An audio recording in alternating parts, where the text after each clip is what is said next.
Sun on tin trays. Smoke from the grill curls through the air like lazy ghosts. Laughter rises and falls across the backyard. The kind that sounds easy, practiced, the kind that hides things. I stand at the edge of it, holding an envelope I've folded and unfolded a dozen times. Kara is in the center, exactly where she likes to be. Her hair catches the light, her voice carries above everyone else's. She's telling some story about a lake weekend, rented boat, champagne, the good life. The same good life my son worked himself into the ground to build before he died.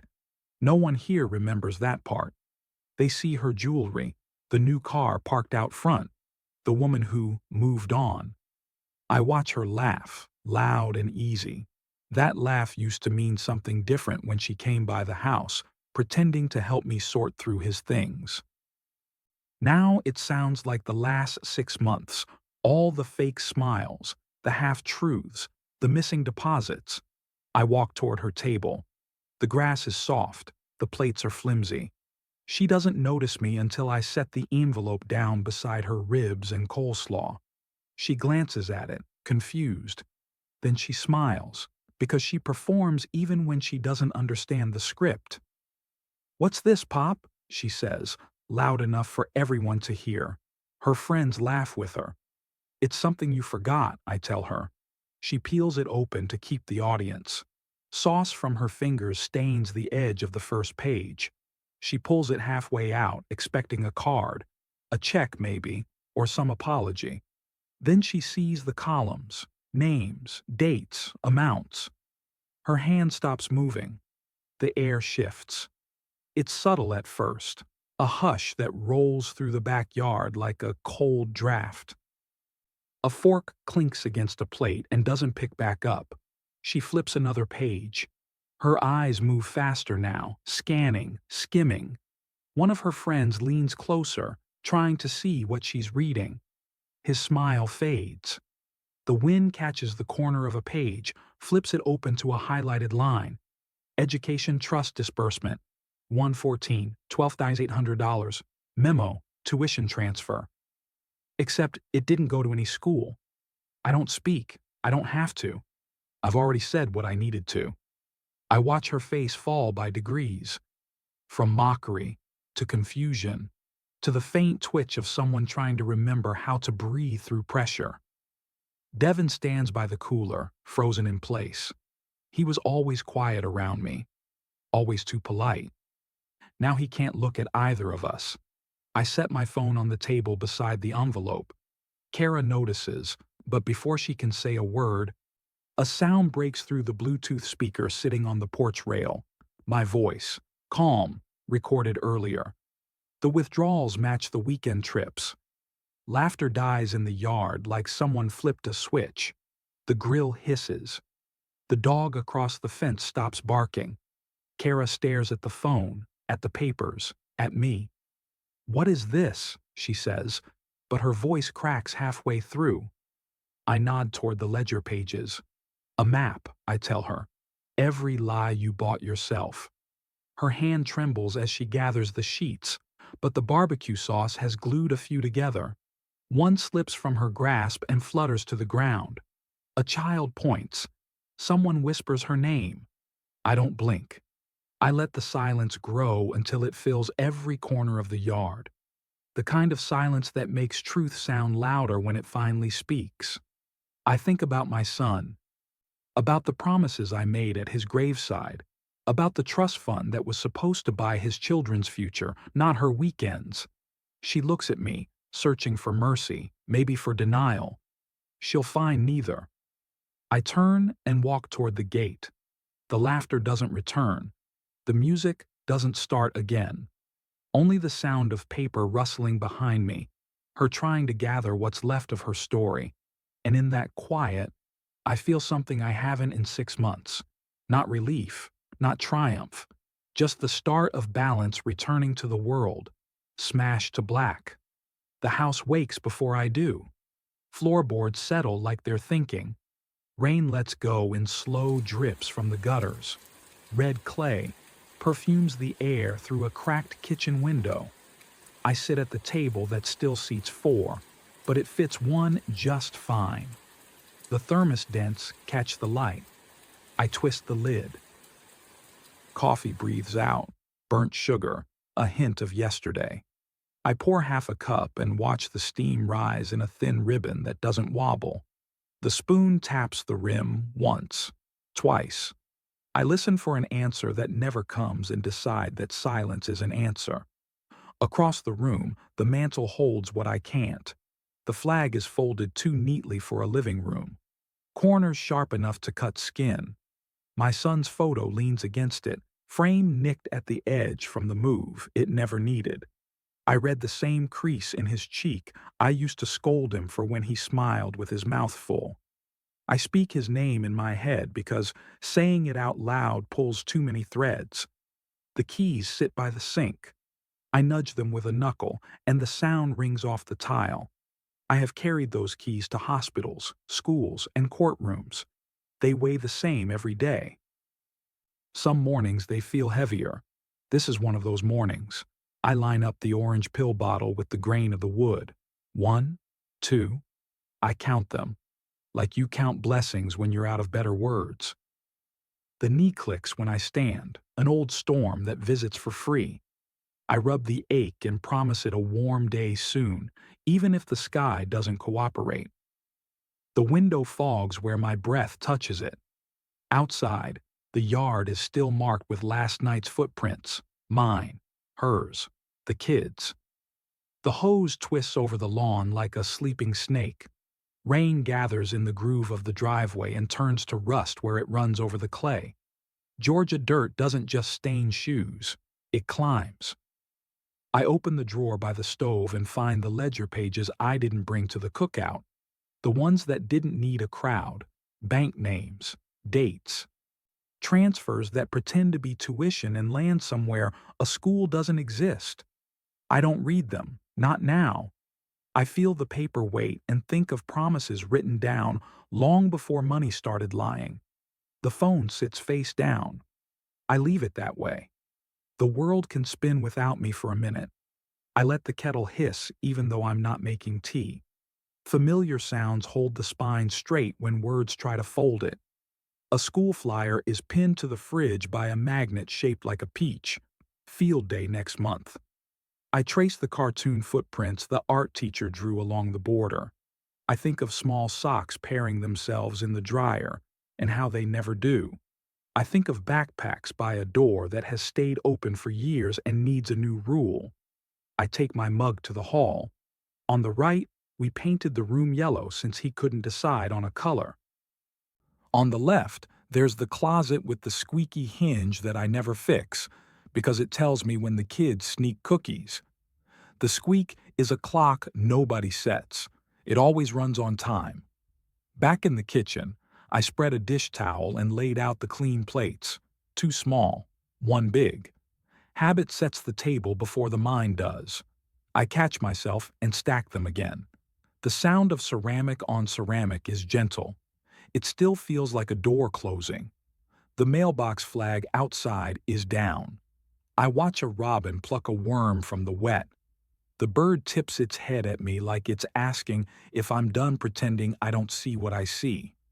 I raise the cup to it and drink. The coffee is strong and bitter. It tells the truth better than most people. A drop from the ceiling lands in the sink. Then another. I follow the damp line up to a water stain shaped like a slow decision. I make a note on the pad by the microwave. Roof. The list already says milk, trash day, call Sloan, rains, rooting Giernacurs. The pen runs out mid-stroke, and I press harder until the paper dents. The groove stays even after the ink quits. Pressure leaves marks even when color doesn't. I sit again, elbows on wood, palms around heat. My son's flag waits without judging me for staying. The clock over the stove ticks in a voice I trust more than most. I draw a line through yesterday on the calendar, then another through the day she sent that text. The 2 lines cross like roads that never should have met. I lean in and let the room hold me. The chair creaks. The refrigerator hums. Far off, a train threads itself through town and announces nothing in particular. This is the part where a younger man would throw something. This is the part where I breathe. Silence weighs heavier than guilt ever could, I say, and the house nods like it heard me. The first alert chirps while the coffee is still hot. Bank notice. Education trust withdrawal processed. My thumb wakes the screen. A number blinks. Not small. Not tuition. Not on a school day. The second alert arrives before the screen dims. Transfer recipient, Devco. I don't know a Devco. I know a Devon. I see the way he avoids my eyes. I know a weekend that always needs gas money, hotel deposits, and new sunglasses. I see a trust that was never meant to travel. Another alert, then another. A string of ants marching to a place they don't belong. Amounts trimmed just below the kind of threshold that asks questions. Neat, predictable. A rhythm you only hear if you've listened to machines hum for decades. I open the banking app. The trust page loads slowly, as if it's reluctant to reveal its offerings. The ledger rolls, line after line. Memo. Education desp. Note. Tuition transfer. Destination. DevCO. A shell name pretending to be a backpack and a stack of books.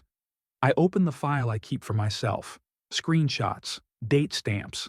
The kind of simple order that keeps rage from boiling. I tap the camera icon. Click, click. I don't scroll fast. I harvest. Each frame is a brick. The phone vibrates again. Different tone.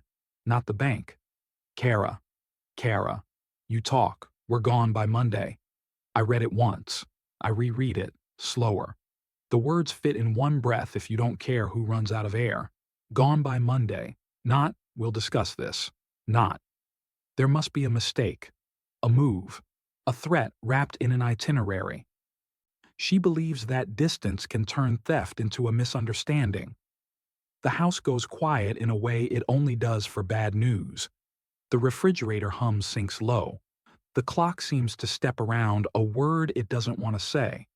Outside, a car passes and leaves no sound behind it, like the street knows better. I set the phone face down. I don't answer. I won't. I pull the yellow pad close. The paper has a bite to it. I write the date in the top corner. Numbers are square and dark.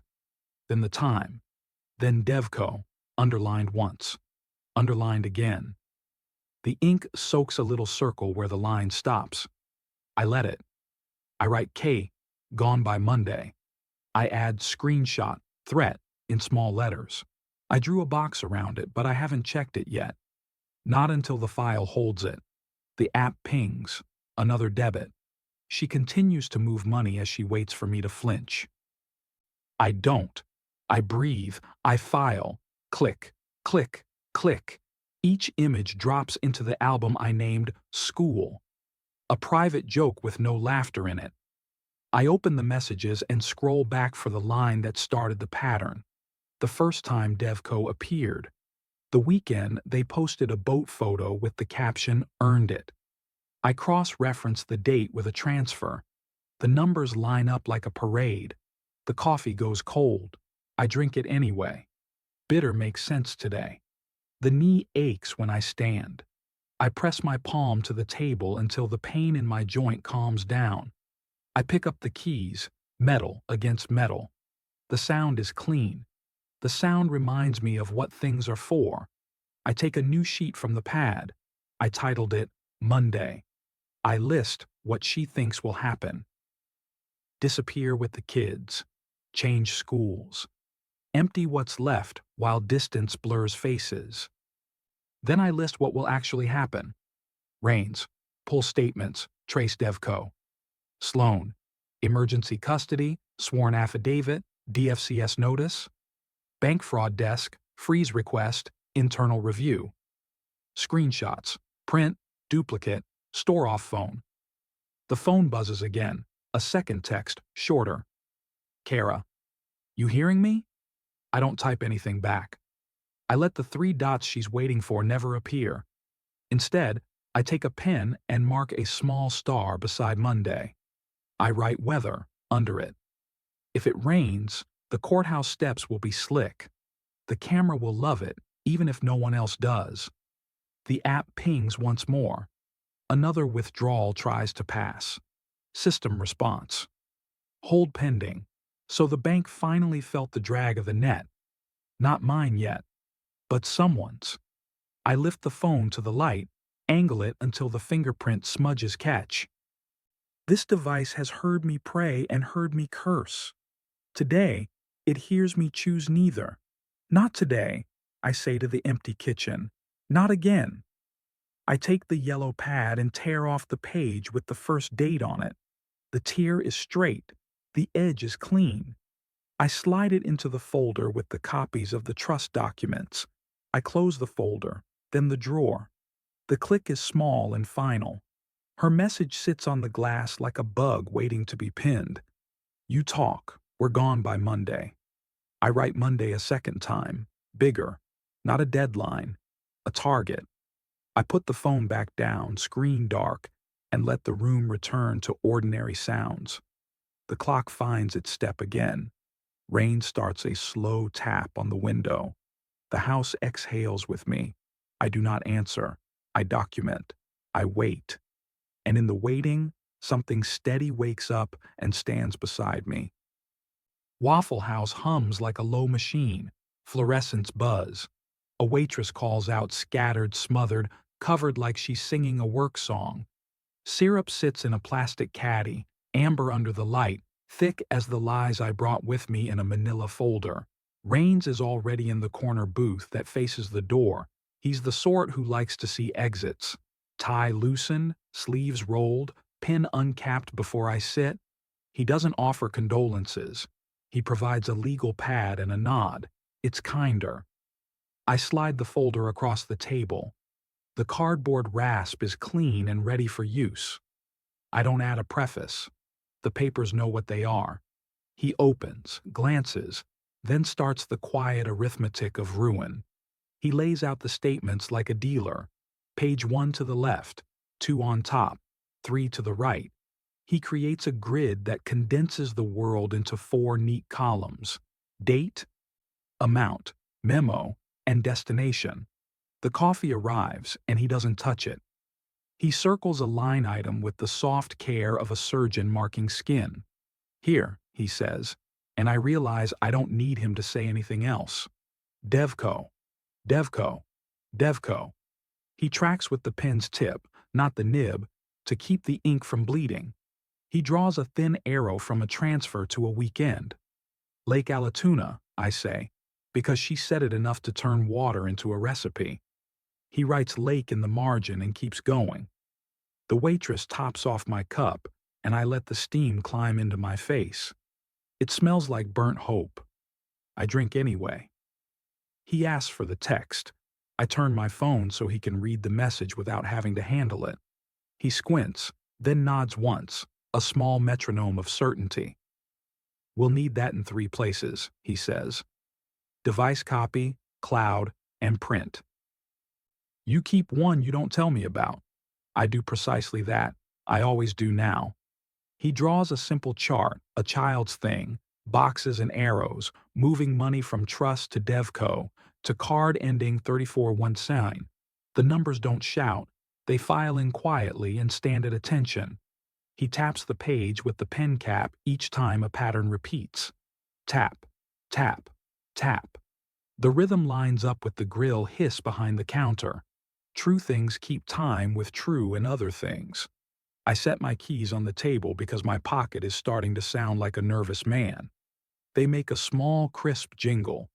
Rains looks at the keys the way men look at tools they respect. I set my palm over them and press until the metal warms. He asks about schools. I list the tuition amounts for in-state versus out-of-state. He writes figures with tidy loops, then draws a line under them hard enough to groove the paper. Not tuition, he says, and draws a second line, darker. Syrup slides down the inside of its bottle, slow as a decision that costs children their future. A cook flips a row of hash browns. Grease pops, bright as camera flashes on a day I'm not ready to picture yet. I pass him the second stack, printouts of social posts, boat photos, brunches, hotel lobbies with shiny floors. He doesn't roll his eyes or judge the angles. He writes times and locations and pulls dates like teeth. The pen circles a caption, "Earned it." He writes "earned" in the margin with a question mark so thin it barely exists. The quiet of that mark is louder than rage. He marks a cluster of transfers, each just under 10,000. Below skeptic, he says. Below reports that trigger a form. Somebody thought they were clever. He smiles without warmth. People always think they invented sneaking math. He flips to a page I haven't seen. One he printed from a public registry. DevCo is a shell with an address that points to a mailbox store. The suite number is actually a locker. He writes the locker ID as if it were a birth date. "We'll verify," he says. He's already sure. I pull out a quart-size freezer bag, not for food, for paper. The clerk at the office supply store suggested it when I asked how to keep things dry without smudging ink. I slide the ledger pages in, one by one, edges aligned, air pressed out. The plastic seals with a sound that feels like a door shutting on a storm. Raines approves with a glance. We both came here prepared to treat paper like evidence, not memory. He prints from a portable device he keeps in his bag. The Waffle House has an outlet under the seat. He plugs in like a field medic, pulls down 2 bank routing tables, a map of transfers by date, and a short list of internal codes. He knows what the codes say without a legend. He still writes the legend in the margin for me. We cross-check phone GPS against weekends. Not exact. Exact enough. I watch the dots line up with the arrows he drew. It feels like seeing fresh tracks on soft dirt. It feels like proof stepping out of fog. He circles a name I almost missed. Carter, Devon. He writes Junior asked, personal banking next to it. I feel the floor make a small move under my shoes that could be anger if I let it. I don't. I set the keys back in my pocket and let the jingle reset the clock in my chest. Inside help, he says. He doesn't make it dramatic. He doesn't need to. The waitress drops a plate of waffles we didn't order and says it's on the house because we look like we're working through something. We are. Raines thanks her and doesn't touch the food. I cut a small square and dip it in syrup like a communion I actually believe in. Sweet, then heat from the grill air. The contrast keeps me awake. He stacks the marked pages and slides a fresh sheet on top. Chain, he writes at the top in block letters. Under it, account, approval, transfer, end use. He draws small boxes for screenshots we'll place later. He leaves space for exhibits AH. He speaks in letters and numbers the way some men talk in hymns. I open the yellow pad and start my list with his cadence. Print duplicates, home, office supply store.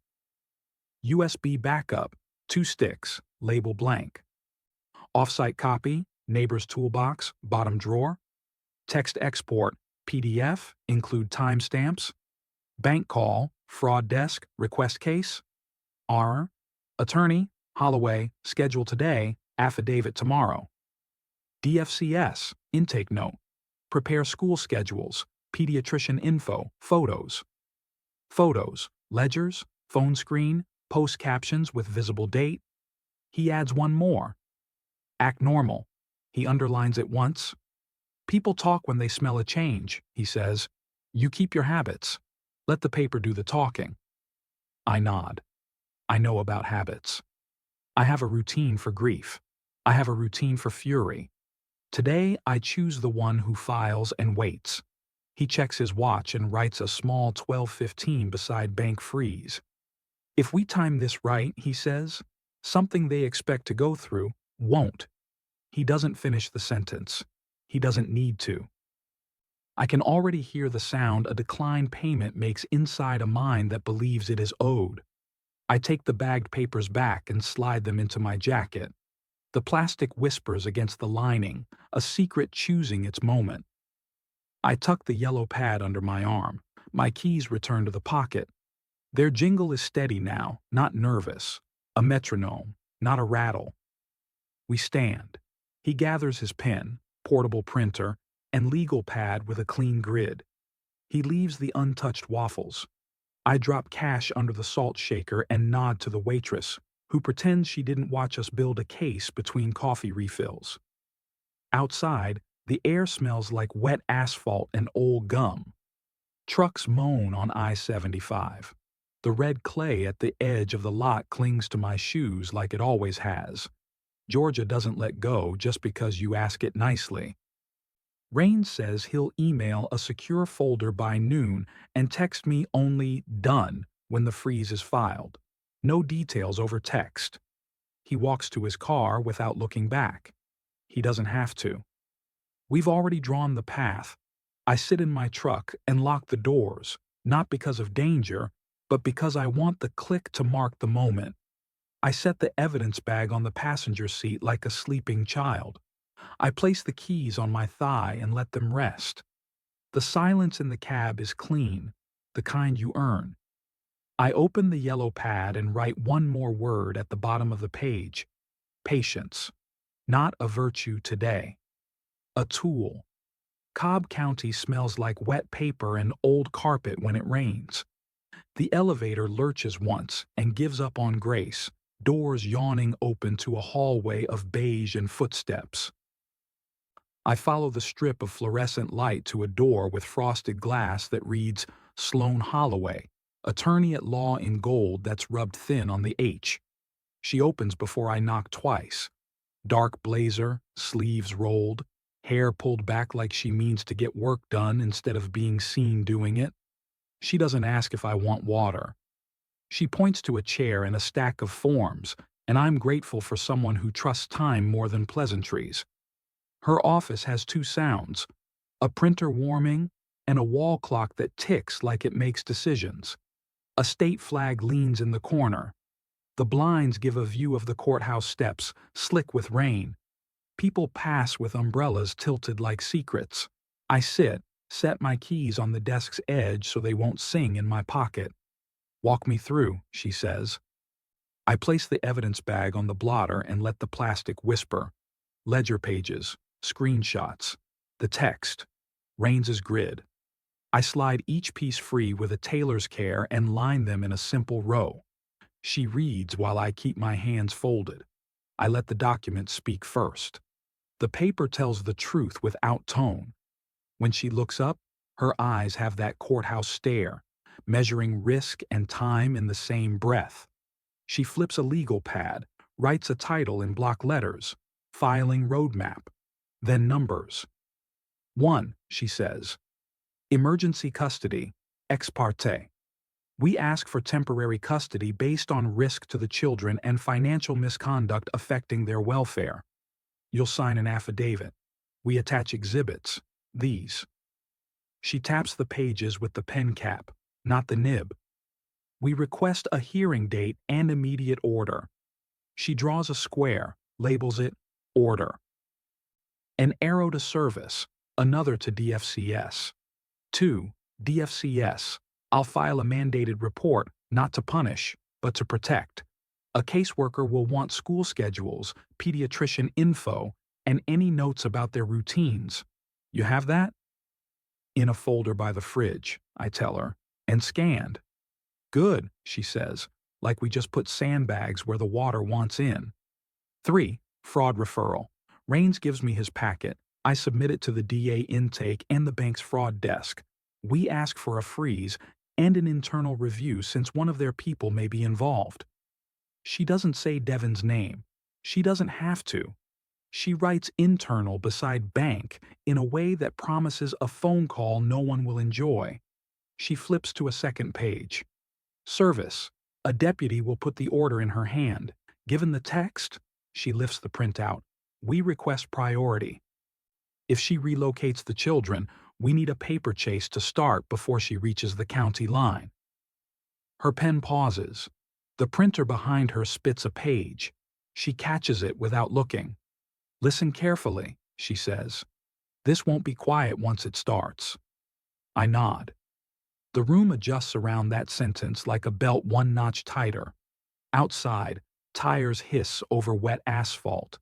Inside, the clock clicks like a shoe heel down a long hallway. She slides a form across. Your affidavit. Tell the truth and only the truth. Short sentences, facts, dates. Attach the exhibits, no adjectives. Let the numbers carry the weight. She sees my hand hover. You've carried enough. Let the paper carry this. I sign my name where she points, each stroke a small, deliberate step. My hand doesn't shake. My breath keeps pace. When the pen lifts, I feel something leave my chest that's been riding there like a passenger who doesn't pay. She stamps the last page. Ink thuds, clean and final. I'll walk this to filing, request the duty judge. If granted, a deputy serves today. If not, first thing in the morning. She watches my face for storm or surrender. I give her neither. What about the kids after school? I ask. If the order comes through before pickup, she says, you pick them up with the paperwork in your pocket and a second copy in your glove box. If it comes after, do not deviate from routine. We don't give cause to call it interference. We do this by the book. By the book. I prefer the sound of that over most music. She gathers the exhibits into neat stacks, a through H. She takes a red pen and draws thin flags on the edges so a tired clerk won't miss where things belong. She has the face of someone who's seen the difference it makes when a staple sits straight. Phones, she says. From now on, assume hers can record. Yours too. No scenes, no porch arguments. If you have to speak, speak like the judge is leaning in. Understood. Keys? She asks, glancing at mine. Not yet, I say. Later. Good, she answers. Locks are strike 3, not strike 1. We don't give them a headline. She hands me a checklist. Thin, single-spaced, ruthless. Print duplicates. Off-site copy. Pediatrician's letter. School contacts. Emergency pickup card. DFCS intake number. At the bottom, she's written eat and sleep like she knows how people forget to be human when the gears start turning. She closes the file and rests both palms on it like she's blessing bread. One last thing, she says. When she realizes the money stalls and the order hits, she will try to make noise. She will try to bait you. Do not take the bait. Quiet wins here. Quiet has been my companion for 6 months. It nods from the corner like a friend who knows the house rules. I stand. The chair sighs. She reaches for her coat. I'll file now. You go home. Gather what DFCS needs. Keep your phone charged. If you receive a location sharing request or a sudden school change notice, please screenshot it and forward it. If she texts threats, don't answer. Save. Timestamp. Send me copies. We stop at the door. She looks at the rain on the glass, and then at me. You're doing the hard version of love, she says, not unkind. It's still love.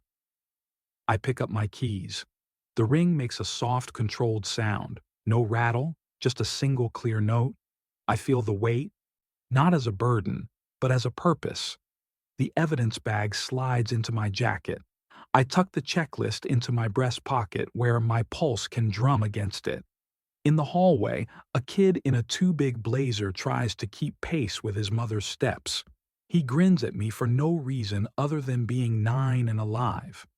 I tip 2 fingers from my temple and keep moving. The elevator takes its time coming. I watch the courthouse steps through the glass. Rain beads, gathers, runs. A deputy in a black windbreaker crosses with a stack of envelopes tucked under his arm like a quarterback who doesn't fumble. Somewhere on one of those papers, someone's name is a hinge. The doors open with a sigh. I step in, press G, and catch my face in the mirrored steel, older than I planned to be, steadier than I feared I wasn't. The elevator drops a floor. My stomach stays put. I speak to the empty box because it keeps secrets. I wasn't angry anymore, I say, hearing how true it sounds. Just ready. The text from Rains is one word. Done. No exclamation, no flourish. Just the kind of word a man uses when the lever moves. I'm at the kitchen table with the DFCS checklist when the phone vibrates a second time. DA intake, case number assigned. A third vibration stacks on top. Bank, fraud desk ticket opened. The screen looks busier than the room feels. Rain works the gutters hard. The red clay in the driveway is a ribbon of rust. I set the phone flat on the wood and watch my reflection wobble in the glass. I don't touch anything for a beat. Let the process breathe. Another alert slides across the top. Temporary hold placed. Education trust. No sound effect for that one. Just a quiet banner, white letters on gray. Like a clerk cleared her throat. I open the app. The trust account loads with a caution stripe across the balance. Hold. Review in progress. The numbers are still there, but they've been moved behind glass. You can look. You can't reach. I take a photo of the screen. I take a second from a different angle so the timestamp lives in both corners. The album called School accepts them without comment. I print a copy to the home printer. It wakes angry and spits the page warm as bread. Rains follows up with an email containing a secure link, a spreadsheet, and a letter he drafted, which cites code sections I don't need to memorize to respect. He's already filed it with the bank's internal team. He wrote pattern structuring in a line that will live in someone's review packet. He attached the public record for DevCo, which includes the locker address, a neat trap with no theater. The house's temperature changes when the control shifts. It's not the thermostat. It's the way the walls listen. I close the DFCS folder, set it aside, and slide the evidence packet on top. The stack has gained a new weight, fresh paper heavy with new ink. Another alert pops. Transaction attempt, card ending 3417, declined. No merchant name, just a timestamp and a dollar amount that smells like monthly autopay. I check the calendar. It's the 15th. Autopays love the middle of the month. The amount matches what I remember from the neon gym where Devin posted selfies, chrome machines, mirrors pretending to be windows. He tagged it grind time once, a caption that read like a dare. I don't need to see his face to picture the pause when the cashier says the card didn't go through. The split second before he recovers his charm, before he tries a second card, before he asks them to just rerun it, must be the network.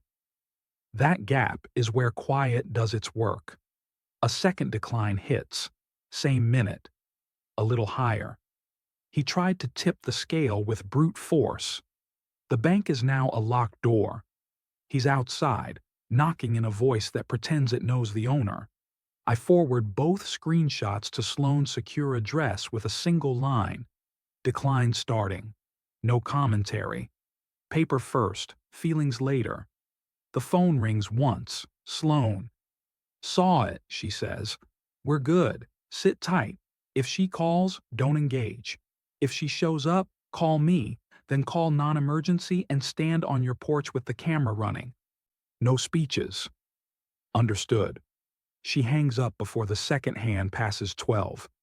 Efficiency is a kind of kindness when the clock is loud. I step to the sink and watch Rain tap the glass. Across the street, a man drags his trash can to the curb. Wheels rattle. The mundane keeps moving while other things change shape. I hold that sight like a handrail. The phone buzzes again. Bank. New note. Investigation underway. Internal liaison assigned. There's a first name and an extension. I write both on the yellow pad. Under it, I ask about employee access logs. I circle it once. My circle is not as tidy as Rains's. It doesn't need to be. It just needs to live on paper. Another banner.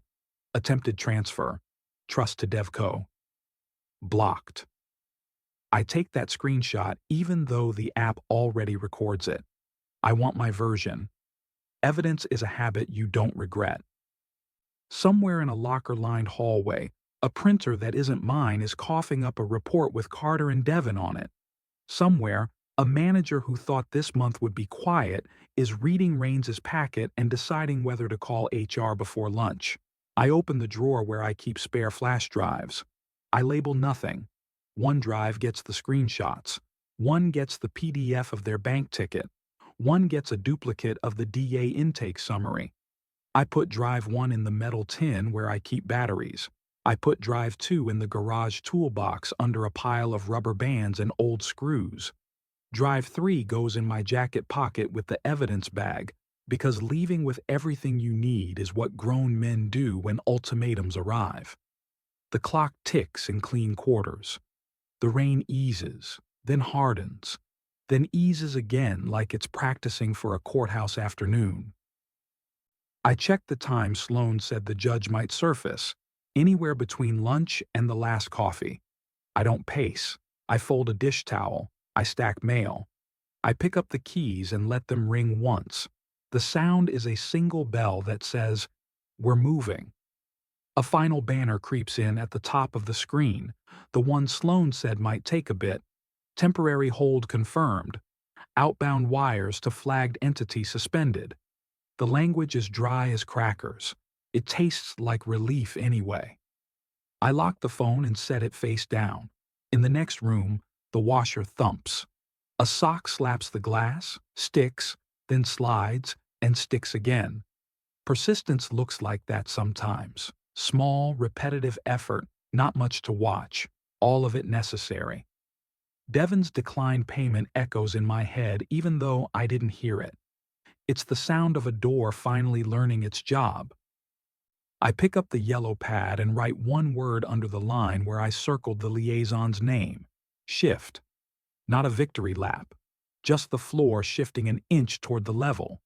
I slip the keys back into my pocket and listen to the metal settle. The house breathes. I breathe with it. The first strike landed. The rest of the plan waits. Patient.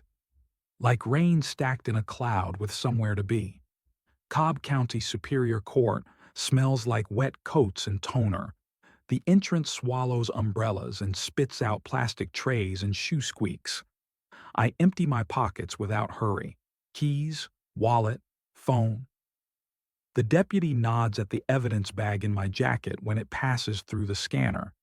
He doesn't ask, not his lane. The machine hums and lets me through. Sloan waits past security with a folder tucked tight under her arm. Rain dots the shoulders of her blazer. Her hair is pulled back a little tighter than this morning. She moves like time owes her something, and today she plans to collect. We climb the stairs instead of waiting for the elevator. Carpeting pushes back at my knees. The wall is a gallery of former judges who do not smile. A bailiff passes with a coffee that smells like burnt almonds. He carries a stack of orders like they are bricks that build fences. "Clerk first," Sloan says without looking at me. Then the duty judge. Then service. No fluff, just the path. The clerk's window is a small theater with two actors, a woman with reading glasses on a chain. A man feeds paper into a scanner that clicks like insect wings. We slide the packet through the slot. The clerk checks each tab Sloan flagged in red. Exhibit A. Exhibit B. The text from Kara. The ledger. The bank froze. Raines's timeline.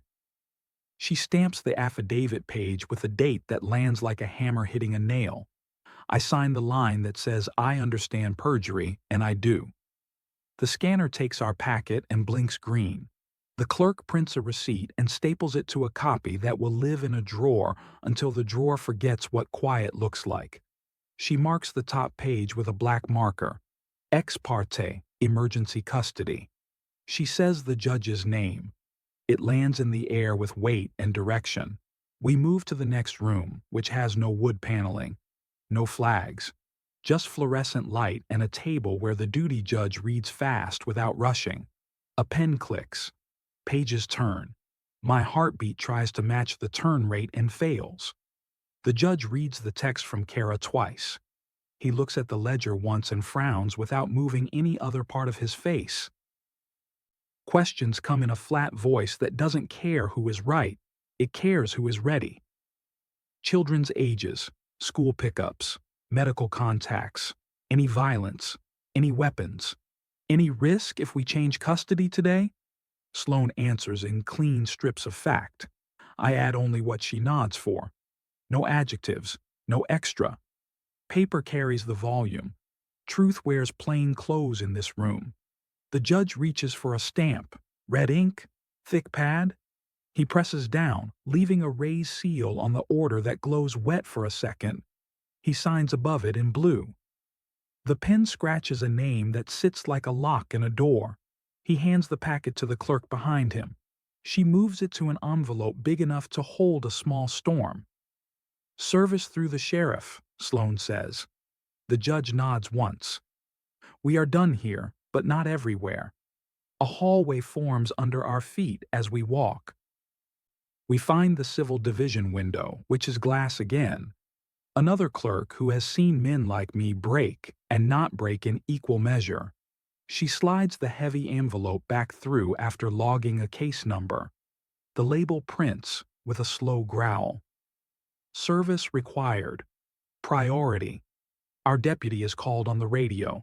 I catch the code words for urgent but not dangerous, the skinny space between panic and action. A deputy steps out from a side door with rain on his shoulders and a calm face. Windbreaker. Badge.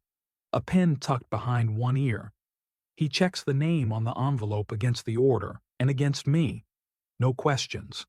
He draws a short line beside Kara's name as if signing a promise to the process. Where do you want it served? He asks Sloane. She gives 2 locations and a time band. He marks both on a clipboard that looks like it has seen porches and parking lots and the backs of grocery stores in all kinds of weather. He slides the order into a plastic sleeve and seals it with a strip that makes a sound like tape over a photograph. He tucks it into his bag, taps the flap twice, and heads toward the door that leads to rain. The radio chirps. He disappears down the stairs without a show. I watch him go. I think about envelopes and their weight when they hold the state inside. Sloane hands me my copies. One goes in my jacket and the other in a manila folder marked with the case number. One gets folded once and tucked under the floor mat of my truck. She holds up her phone and takes a picture of the timestamp on the clerk's receipt. She does not trust memory. She is right. We step back into the hallway. It sounds the same as when we came in. The building doesn't celebrate, it just records. Next, she says, you go home. Keep routine. If the order arrives before school pickup, you can pick it up with the paper in your pocket. If it comes after, you wait. No porch scenes, no phone fights. If she calls, please send it to me and save a copy. If she shows up, location on, camera rolling, you stay still. I nod. Resolve sits in my bones like an old nail. It holds. She glances out the tall window at the courthouse steps. Rain makes the stone darker. A couple argues under one umbrella, and both try to stay dry, but both fail. A deputy crosses with 2 more envelopes tucked in his arm like handoffs. The system looks slow from the outside. From here, it is a set of gears turning because we fed them the right teeth. We return to the clerk for a certified copy. The stamp lands again. The seal bites again. My name is printed clearly in the header beside temporary custody order. I slide it into a document protector. Plastic whispers. I listen to the sound and think of the bag in my jacket from the Waffle House. 2 different kinds of proof. One from numbers. One from the law. Both carry weight. We pass security on the way out. The same deputy nods at me. He does not know which envelope is mine or where it will land. He does see the look of a man walking with a straight spine. Outside, the rain is honest. It does not hide where it lands. It beads on my jacket, runs off the shoulders, and darkens the steps in long commas. I pause under the overhang. Sloane checks her watch and says she will call when service confirms. I believe her. She doesn't waste words. I hold the keys in my palm and let them press into the lines of my hand. The metal is warm now, not heavy, useful. I take one breath, then another. The courthouse behind me hums with printers, stamps, and radio calls. Somewhere, a bailiff is clearing a hallway.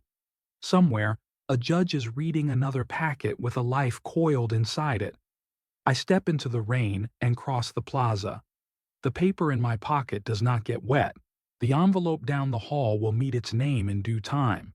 They thought I was bluffing. Rains doesn't call. He sends a secure link that opens like a quiet door.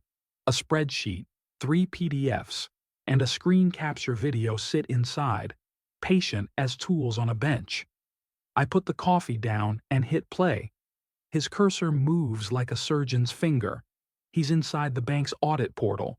Public nothing, but the kind of nothing that keeps records. Rows and rows. Access log, approver ID, override code, reason code. He pauses on a column labeled approver and zooms until the letters stop lying. Carter, D.L. Jr., Personal Banking. The title is small. The name is not. He scrolls sideways. Approval. Path. Teller. Q. Carter. D. Disbursement flag. EDU. No registrar contact. No bursar confirmation. It's just a code that incorrectly says believed instead of verified. Rains highlights 4 weekends, the same 4 that smelled like boat fuel and borrowed sunglasses. Each line carries the same flourish. A 2-letter override JV that turns out to be judgment, variance, something the bank lets a junior push if a senior forgets to look. He stacks the columns next to my folder of screenshots, and the dates touch hands like old friends. He opens a second PDF, employee session detail, times of day, branch IPs, and after-hours connections from a residential block that matches Devon's side of town. The system notes remote auth, success, and a device fingerprint that repeats. He circles it and writes one word in the margin, pattern. An email pops into the folder while the video's still running. Rains again. Locker address confirmed. Devco receives wires. Forwards to card ending 3417. Shell registration traces to the mail store. Same strip mall as a smoothie place he posted from last month. He tagged the smoothie. He attaches the photo. Devon's grin takes up most of the frame. Over his shoulder, the box wall blurs into wallpaper. I don't need to read the numbers to know one of those doors is where tuition went to die. Rains's cursor returns to the audit trail. Slower now, as if slowing makes a thing kinder. It doesn't. The last entry shows a Monday, 7:43 a.m. Carter, de-stamping EDU on a wire that left the trust 15 minutes later. Kara was in my yard the night before, smiling for a camera that didn't belong to her. He was at a terminal, permitting lies. I pause the video. The house holds its breath with me. I can hear the washer in the next room hunt for balance. It thumps once, twice, then settles. I hit play again. Rains types a note that will live forever in a bank file. Conflict. Employee Carter approved disbursements to entity with personal linkage. Recommend immediate suspension pending investigation. Clean words that carry a hammer behind them. He sends one more message. We'll get logs from HR. If he touches this, HR will know. Kalea line is available if law enforcement asks. Save this thread. I print the audit page. I print the session details. I printed the photo with the smoothie and the mail lockers in the back, resembling teeth. I stack them with the ledger pages, the screenshots, and the custody order, and feel the weight like a book that finally has a spine. I set my keys beside the stack. No jingle now. Just metal touching wood. My son once told me banks run on trust and math. One can temporarily hide cracks. The other keeps count in silence, waiting for someone to look. Kara did not stumble into a bad idea. She had a hand on the other side of the door, turning the lock from within. It wasn't just greed, it was permission. Outside, the rain returns, lighter than before. but steady. The red clay in the driveway accepts it and darkens. Georgia dirt doesn't forgive quickly. Neither do systems once they taste a name where a number should be. I forward the audit packet to Sloan with a line she'll appreciate. Approver identified, internal conflict documented. I add reins to the thread, and then move a copy to the flash drive, which is currently labeled with nothing. The printer hums down, a machine satisfied with its work. I breathe in the smell of hot paper and cold coffee, and say it to the empty room so it knows what we learned. He was inside. Not a rumor, not a guess. A login, a code, a sequence that will read the same in every light. I slide the new pages into the evidence bag, the plastic seals with that slight, sure sound. Then I pocket the keys and let them ring once. One clear note to mark that the fight changed shape. The plaza slicks over with afternoon rain, the stone steps turning darker like the building, dressed for bad weather. Balloons bob from a stroller handle, 3 of them, blue and gold, the kind you buy last minute at a party shop next to a pawn store. Somebody says, "Smile," and points a phone. Kara shifts her weight and angles her jaw. She knows her sides. She always has. Family clots at the landing. Aunties, cousins, a coworker who didn't need to be here and came anyway. The kids fidget in stiff clothes, one shoe untied, frosting on a cuff from a slice they tried to finish in the car. The courthouse doors breathe warm air every time they open. Umbrellas tilt like shields. The photographer's cousin counts down from 3. On 2, the deputy steps into frame. Windbreaker, badge, envelope in a plastic sleeve. He doesn't raise his voice. He doesn't have to. "Kara Williams," he says. And the question mark is a courtesy that ends the second she nods out of habit. He places the sleeve in her hand the way people hand you a newborn. No drops, no doubt, both arms in. The seal gleams with a damp shine. Service. Priority stares back in block letters. Someone laughs because they don't understand yet. Then nobody does. I stand at the base of the steps under the overhang where rain beads fat and falls in patient ropes. The envelope looks small in her grip, but it carries the sound of stamps and clocks and a judge who reads without blinking. She tries to hand it back. "This is a mistake," she says to the deputy. The deputy doesn't take it. Service is not a boomerang. He points to the line that says so. She flips pages and finds a temporary custody order in a header that doesn't care about tone. Her face changes by quarters. The way clouds move across a yard, first confusion, then color draining, then the stretch a person does when they want to hold the sky up with their teeth. She lunges forward, unsure of where to go. Toward me, then toward the deputy, then toward a place where none of this happened. I don't move. The steps behind me don't either. The keys sit quietly in my pocket. The paper in my jacket rides steady against my ribs. I let stillness be the tallest thing in the yard. The kids blink at the envelope and then at me, and then at the DFCS workers who appear the way trained people do. Soft-voiced, raincoats, laminated IDs and clear sleeves. One kneels and points at the balloons, asking who picked the colors. The other option provides a dry napkin to clean the frosting cuff. They do not startle.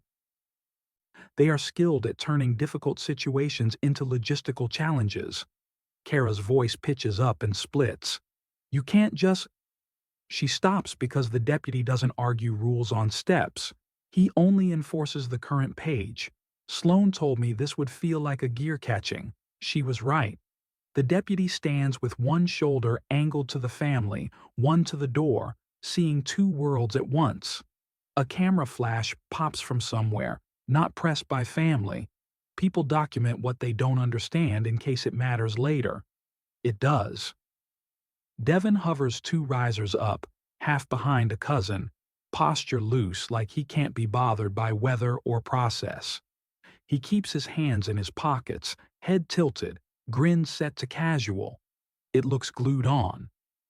A detective's voice comes from the side entrance, level and clear, and used to rooms full of people. "Devin Carter?" he calls, and the name cuts through umbrellas and wet and birthday chatter. "Badge number 3417. Turn around."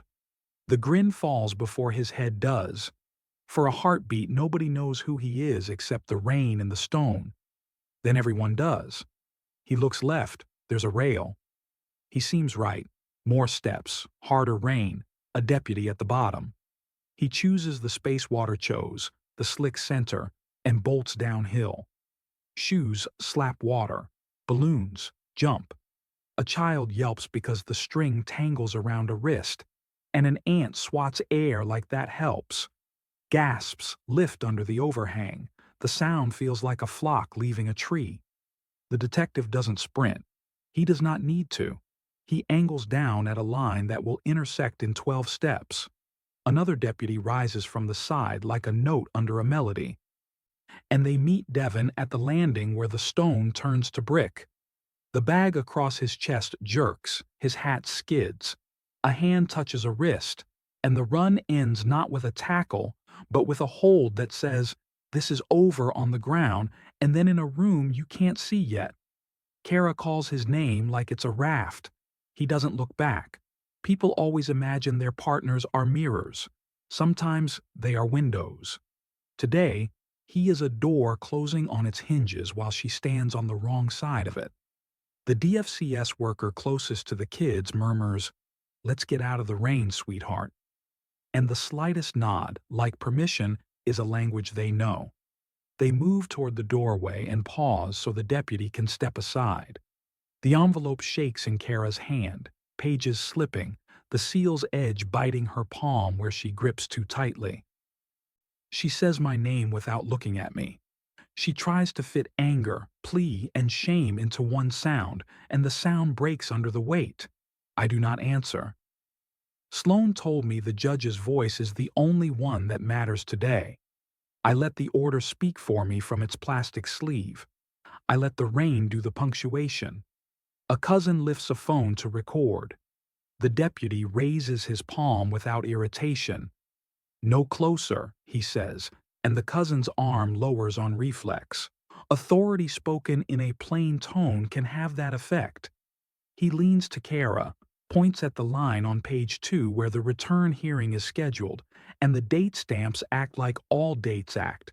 They arrive whether your feelings did or didn't. In the corner of my eye, the detective nods to his partner, and they walk Devin back up the side path, not past us, not through the spectacle, but along the route built for people being escorted. He keeps his head down. The rain traces the back of his neck and disappears into his collar. He is much smaller when moving in the system's direction. A gust lifts the balloons. One slips free. It rises, clears the roofline, and drifts toward the gray. The child watches it go with the kind of attention that makes me want to catch air with my hands. The DFCS worker points to the other two and says, "We'll keep these safe." The small hand tightens around the strings. Safety can be that simple and that hard. Kara tries again. "You're ruining—" She cannot finish the sentence because there are too many options. Day, plans, image, version of herself. I shift my weight once to ease my knee, and the keys brush my leg with a single note. I let that be my answer. The deputy confirms service on his radio, specifying the case number and exact location. He doesn't editorialize. He does not need to. The words carry their own weather. I touch the copy of the order in my pocket to make sure it's still there, even though I know it is. Plastic against fabric, seal against seam. Behind me, the courthouse doors sigh open and closed, swallowing and releasing people who all believe their story is the most important one in the building. Today mine just arrived on paper. The DFCS worker looks at me. Not a question, a courtesy. We step under the awning and she says, "We'll walk with you." Kara reaches out as if momentum can change paperwork. The deputy moves half a step and the gesture ends. Flashbulbs, gasps, chaos in the way. Rain makes chaos. Spread thin, everywhere, not one drop responsible. Through it, the path is simple. Down the last 3 steps, across the wet, to the door that will close behind 3 people and open on a kitchen where pancakes cool and a key hook waits with 2 new tags. I take one breath and make it count. I don't look back when someone says my name as a challenge. I do not raise my voice. I keep the order dry. I keep my pace even. Public noise replaces private silence. Justice, loud as rain on stone. The door settles into the frame with a polite click, a sound I haven't heard in months without bracing.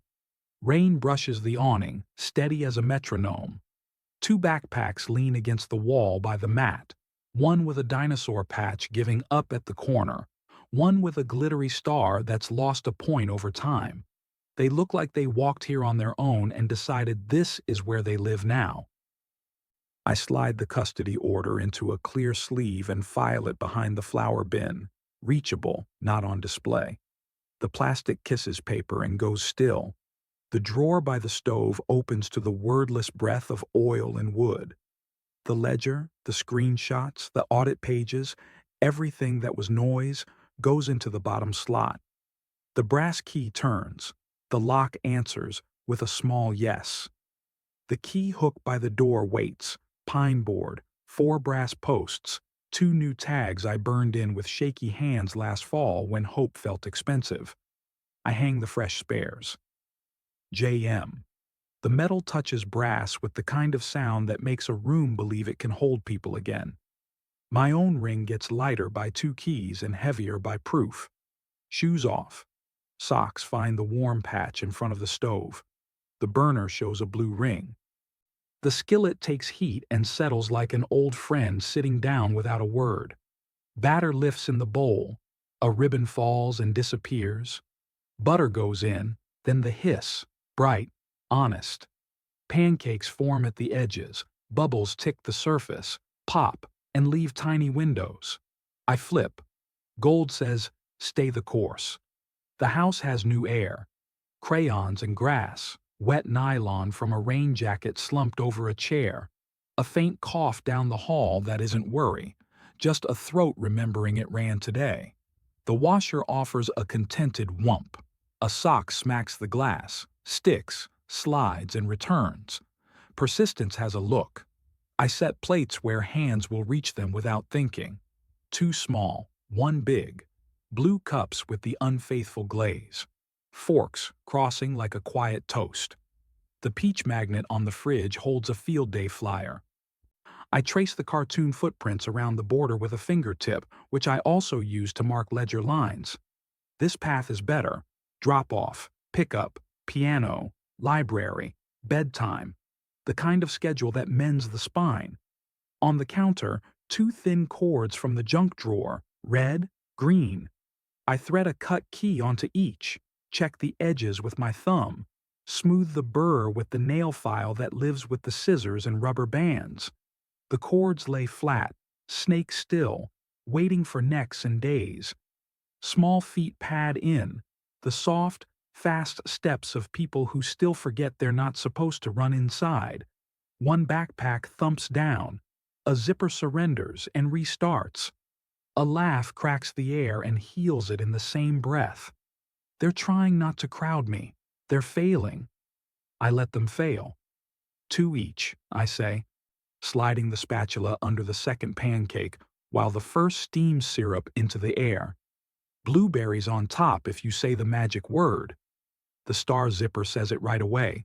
Please.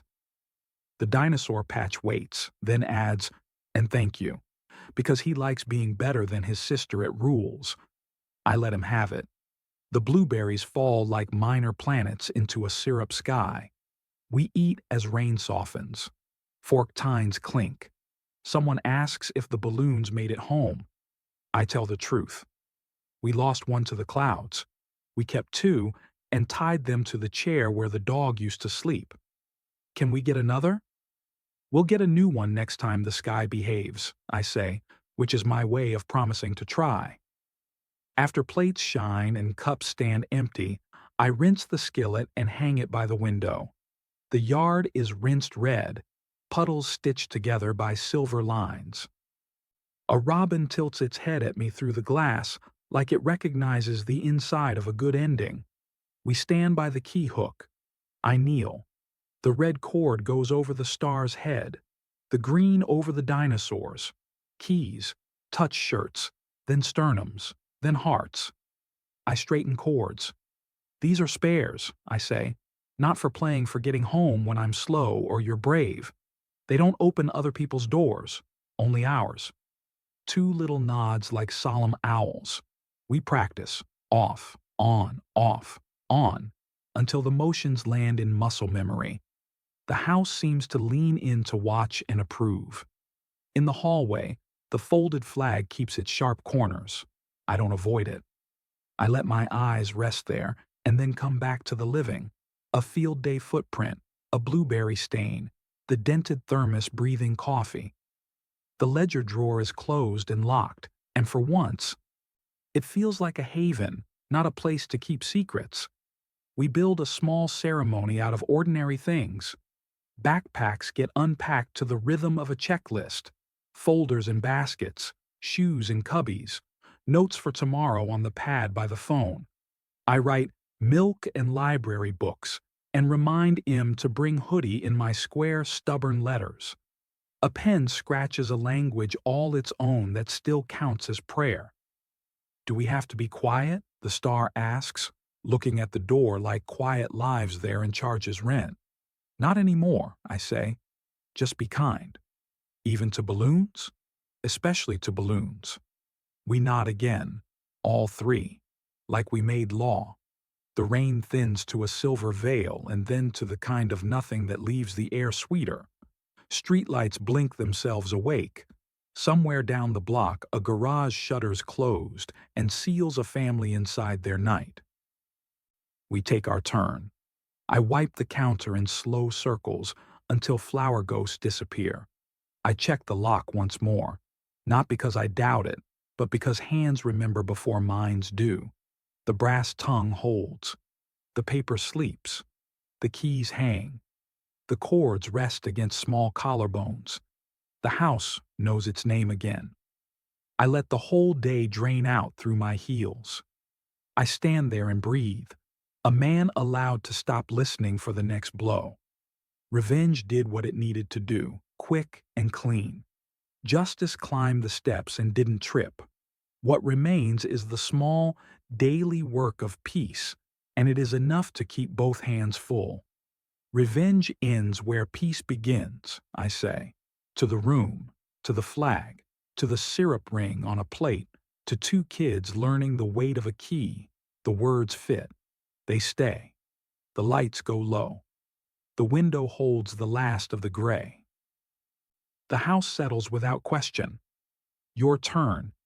If stories like this matter to you, tap subscribe and turn on notifications so you don't miss the following story. In the comments, tell me, would you have stayed silent and documented or confronted earlier? Drop the word peace if you made it to the end and share this with someone who needs a steady ending.